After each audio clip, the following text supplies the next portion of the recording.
Let me tell you a few of the things that I have suggested that they might want to do that would help them to be more developmental for their subordinates. Number one, you need to know their career goals. So I've suggested to them that, if you want to help a person grow and develop in their career, it's really important that you know precisely what their aspirations are for their future. Secondly, to conduct periodic coaching discussions with people that really give them a chance to talk about how are they doing, how are they progressing.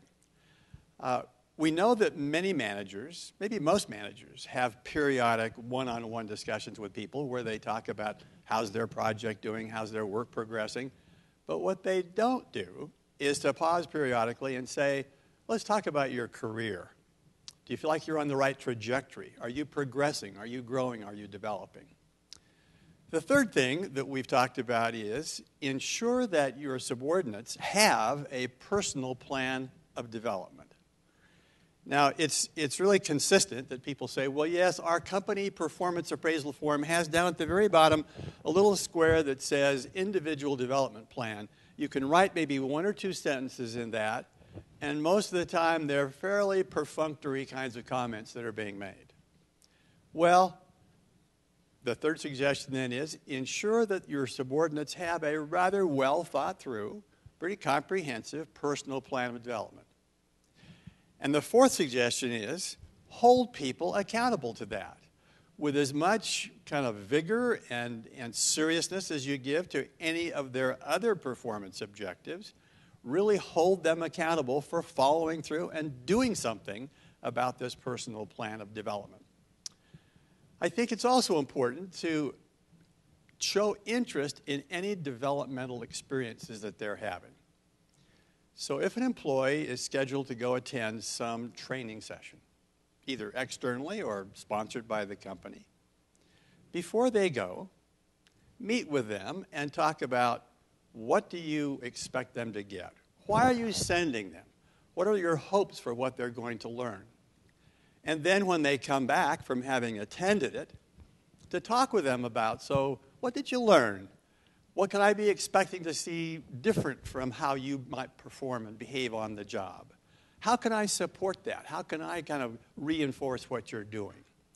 We've learned from a lot of experience that it's the manager's involvement that makes this huge difference in the success of any employee's overall development. And the final suggestion that we've talked about is many times when a manager delegates a project to an employee, he or she says, I want you to take on this project, and here's what I want you to do, and here are the resources that you have, and there's that kind of discussion. But wouldn't it be a different discussion if the manager said, Mary, I've been thinking about this project that we've got, and I think it's a project that would really help you in your overall development. It would help you to be more well-rounded. And so I've selected you for this activity, if you're willing to take it on. Wouldn't that discussion have a far different kind of meaning than just, would you take this on because I need to have it done? If managers will do these 6 things, what we've found is the employee wins, the organization wins, and the manager wins.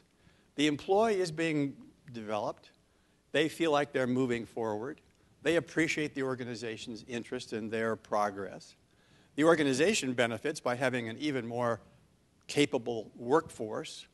And the manager is kind of blessed by having an even more competent, capable employee who looks at him or her and says, boy, they really care about my development. I'm going to put forth extra effort for this job. And so it's a wonderful activity in which everyone wins.